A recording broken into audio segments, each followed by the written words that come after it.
Welcome to all dear student, this is a Kalyug classes and आज हम जो 9th class के चैप्टर 4th का linear equation in two variables जो कि हमने पिछली क्लास में इसका इंट्रोडक्शन और इसकी एक्सरसाइज 4.1 हम कर चुके हैं। तो आज हम 4.2 के कुछ क्वेश्चंस और उसके जो इंट्रोडक्शन टाइप जो बेसिक है टॉपिक है उसके बारे में हम आज जानेंगे कि जो एक्सरसाइज 4.2 है वो किस टॉपिक पे बेस्ड है। इसके क्वेश्चन हमारे पास 4 हैं जो कि आज हम इस पार्ट में फर्स्ट और सेकंड क्वेश्चन को सॉल्व करेंगे। और आइए देखते हैं linear equation in two variables. इसका मतलब मैंने आपको पिछली क्लास में बताया हिंदी में, इसका मतलब होता है दो चरों में रैखिक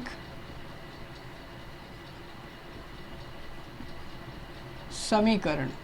अच्छा, चरों का मतलब क्या होता है? आपने खूब भली बात ही आप परिचित होंगे इससे कि चरों का मतलब क्या होता है, एक्स वाई और जेड हो गया आपका, और बहुत सारे वेरिएबल्स हो सकते हैं। कांस्टेंट टर्म भी आपको पता है, जैसे कि हमने पिछली क्लास में सब कुछ अच्छी तरह डिस्कस किया है। तो आज जो है हम इसका टॉपिक पढ़ने वाले हैं, जिस टॉपिक का नाम है solutions of linear equations. Equation बोल लीजिए, इक्वेशंस कर लीजिए, जो भी है। तो लीनियर इक्वेशंस के हम आज सॉल्यूशन पढ़ेंगे, जिसको हम हिंदी में क्या बोलते हैं, रैखिक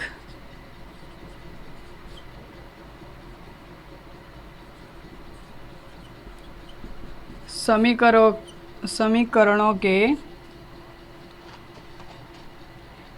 हल या कह लीजिए समाधान, जो भी आप समझते हैं। ठीक है, तो रैखिक समीकरणों के हल। तो ये हल का मतलब क्या है, आप पहले छोटे एग्जाम्पल उदाहरण के सहित समझिए कैसे होगा। अगर मैं आपसे कहूँ कि रैखिक समीकरण, आपको मैंने बताया रैखिक समीकरण क्या होता है। रैखिक समीकरण में उसकी जो पावर है या डिग्री जो है वो हाईएस्ट कितनी होती है, 1। वही हमारा क्या होता है, रैखिक समीकरण। जैसा कि मैंने आपको पिछली क्लास में बताया था, अगर कोई कांस्टेंट के साथ यानी कोफिशिएंट ऑफ एक्स यानी कि एक्स का गुणांक जो है वो a के साथ है, या फिर y का गुणांक b के साथ है, कांस्टेंट टर्म आपकी c है अचर पद, और कह लीजिए ये 0 के बराबर है, तो ये आपकी कुछ इस तरीके से रैखिक समीकरण होगी। अब ये रैखिक क्यों है, इस पर चर्चा करते हैं। ये रैखिक इसलिए है क्योंकि जो इसके वेरिएबल है, चर पद है, वो उसकी हाईएस्ट पावर या फिर कहीं डिग्री वो हमारे पास 1 है, तो इसीलिए ये लीनियर इक्वेशन कहलाएगी। ओके, तो आइए देखते हैं कैसे इसके हल निकलेंगे, कैसे इसके समाधान है, आगे यूनिक है या ओनली 2 सॉल्यूशंस एग्जिट्स होते हैं इसके, जैसे भी है। अगर मैं आपसे पूछूं कि आप एक एग्जांपल लेके चलिए, जैसे कि मैंने आपको बोला कि x की वैल्यू आपके पास 10 है और आपको मैं एक रैखिक समीकरण देता हूं जो कि 2 चर में होगा, क्योंकि चैप्टर का नाम ही हमारा 2 वेरिएबल्स में है, लीनियर इक्वेशन इन 2 वेरिएबल। तो मान लीजिए x + y इक्वल्स टू मैंने आपको 20 दे दिया। तो मैंने आपको कहा कि इसमें से आप मुझे y का मान ज्ञात कीजिए, यानी कि y की वैल्यू आप फाइंड करके बताइए। तो आप क्या करेंगे, इस x की वैल्यू जो आपको गिवन थी उसमें आप क्या करेंगे, उस वैल्यू को इस गिवन लीनियर इक्वेशन में आप पुट कर देंगे। जैसे x की जगह पर 10 और y = 20, y = 20 - 10, तो आपका आंसर जो है वो कितना आ जाएगा, 10।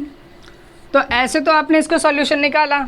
ऐसे तो बहुत सारे सॉल्यूशन हो सकते हैं। अगर मैं यहाँ पे x की वैल्यू चेंज कर दूँ 5, तो आप देन यहाँ पे 5 पुट करेंगे 10 की जगह पर और आंसर कुछ और आएगा। ऐसे ही 3।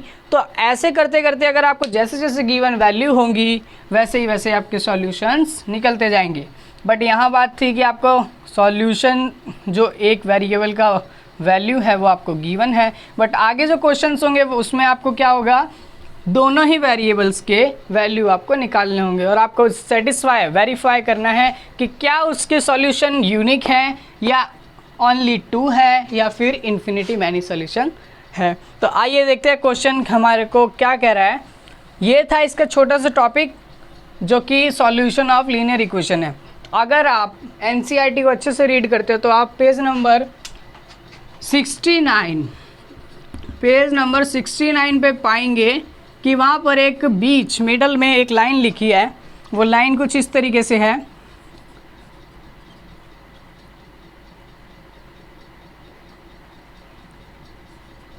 a linear equation in two variables has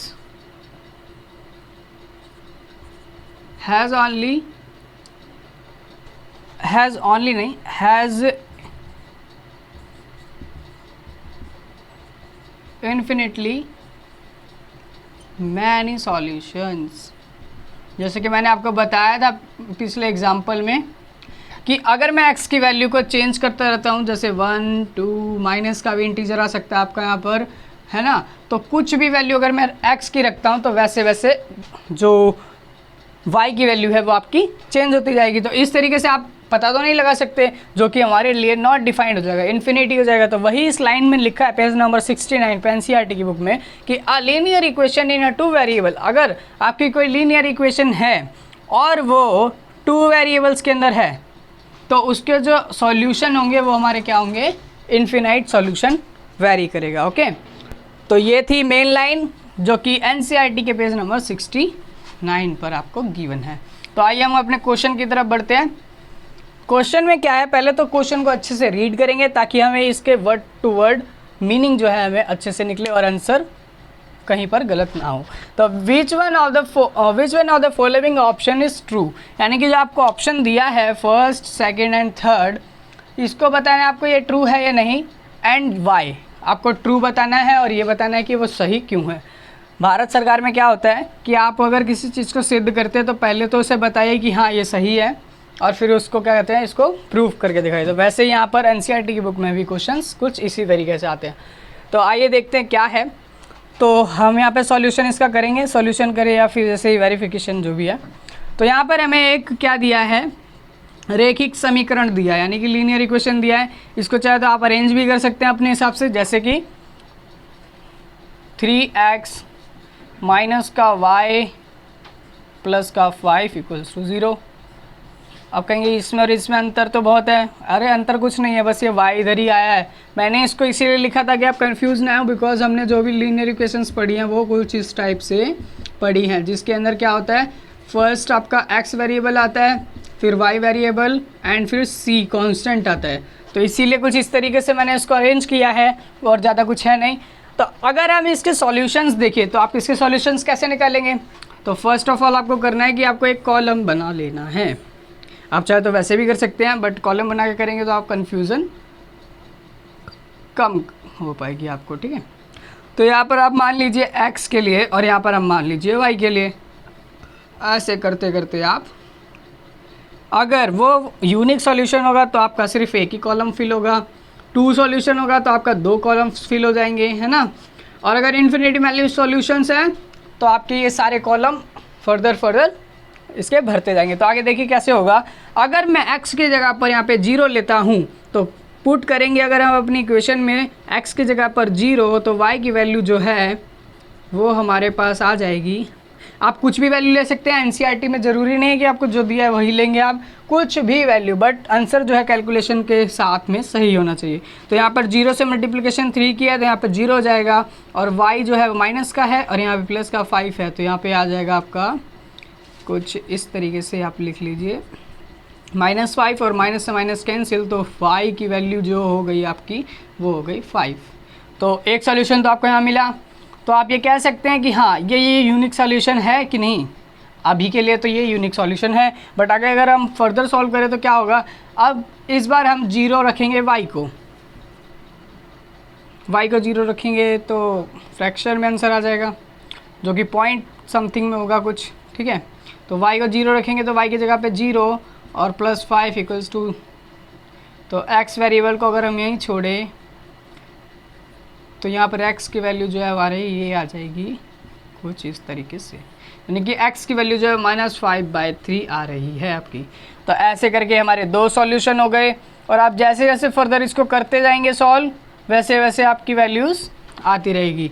जैसे अगर मैं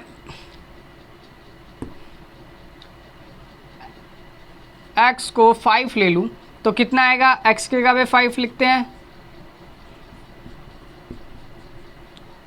तो यहाँ पे 5 इक्वल्स टू 0 एंड 5 को 3 से मल्टीप्लिकेशन करेंगे इसका, तो आएगा 5 3s are 15 y plus 5 equals to 0। y variable को यहीं सेपरेट कर देते हैं, तो ये माइनस का 5 और ये माइनस का 15, माइनस माइनस प्लस एंड यहाँ पे आएगा 20 माइनस का, और यहाँ माइनस का y है तो माइनस से माइनस कैंसिल हो जाएगा, तो y की वैल्यू आपकी 20 आ जाएगी, तो यहाँ पे आ गया आपका 20। तो इस तरीके से अगर देखा जाए तो आपके 1 2 3 और अगर आप इनकी वैल्यू को वेरी करेंगे यानी कि अलग अलग करते रहेंगे तो आपके सॉल्यूशन जो है यहाँ पे कॉलम में बढ़ते जाएंगे और एक ऐसी रीच होगी जहाँ पर आप उस सॉल्यूशन से थक जाएंगे, इसीलिए आपका इन्फिनिटी मैनी सॉल्यूशंस यहाँ पर आंसर में सही हो जाएगा। ओके, तो ये था कुछ फर्स्ट क्वेश्चन। तो इसमें क्या आपका पता चला आपको कि ये कोई यूनिक सॉल्यूशन नहीं देगा लीनियर इक्वेशन, ये कोई ना 2 सॉल्यूशन देगा, आपको ये क्या देगा, इन्फिनिटी मैनी सॉल्यूशंस देगा। तो यहाँ लिख देना आपको थर्ड ऑप्शन इज़ ट्रू। और अब चाहे तो और इसके बारे में लिख सकते हैं कि क्यों है, क्योंकि ये वेरी कैसे कर रहा है, x has many values according to y and vice versa. इसका उल्टा भी हो सकता है। उल्टा कैसे, अगर y की वैल्यू वेरी करेंगे तो x की वैल्यू वेरी होगी और x की करेंगे तो y की वैल्यू अपने आप ही वेरी होगी। तो ये कुछ हमारा फर्स्ट क्वेश्चन में, आप ध्यान से पढ़िए इसको, कुछ भी नहीं है इस क्वेश्चन में, बस आपको सॉल्यूशंस गिवन है। अगर यूनिक आएगा तो वो एक ही जगह पे रुक जाएगा, 2 सॉल्यूशंस है तो भी 2 सॉल्यूशन आएंगे, और इन्फिनिटी है तो वो आपकी बहुत सारी वैल्यूज़ को x और y वेरिएबल जो है वो वेरी करते जाएंगे। तो आगे समझते हैं हम अपने सेकंड क्वेश्चन में। सेकंड क्वेश्चन में क्या बोला है कि right the 4 solution for each of the following equation. आपको जो सेकंड क्वेश्चन में है वो आपको 4 सॉल्यूशन इसके कम से कम लिखने हैं। तो 4 सॉल्यूशन लिखने हैं तो आपको माइंड सेट करके चलना है कि फर्स्ट क्वेश्चन के 4 सॉल्यूशन होंगे, जो कि इस तरीके से होंगे। आपको 4 कॉलम बनाने हैं, ठीक है, x एंड y के लिए। तो आप सॉल्व करते रहिए अपनी कॉपी में कैसे कैसे होगा। अपनी नोटबुक में बस आपको क्या करना है, ये कॉलम बनाना है और इसकी वैल्यूज़ को यहाँ पर, जैसे आपने 0 रखा x को, तो यहाँ पे पुट लिखेंगे, पुट x इक्वल्स टू 0। तो x की जगह पर आपका इक्वेशन में आ जाएगा 0, तो यहाँ पे क्या आ जाएगा, y का वैल्यू 7। तो ऐसे यहाँ पे 7 आ जाएगा। फिर y की जगह पे एक बार 0 पुट करेंगे तो x की वैल्यू 7/2 आ जाएगी, है ना। 4 कॉलम हो गए हमारे, 4 सॉल्यूशन आ जाएंगे। और अगर हम x की जगह पर आपका एक मिनट, ये गलत नहीं है, ठीक है। तो यहाँ पर अगर हम y की जगह पे 2 लिख ले, x की जगह पे 2 लिख ले, तो ये कितना हो जाएगा, 3 y की वैल्यू आ जाएगी, है ना। और अगर हम 1 रखें तो हमारा कितना आ जाएगा, 5 आ जाएगा। तो इस तरीके से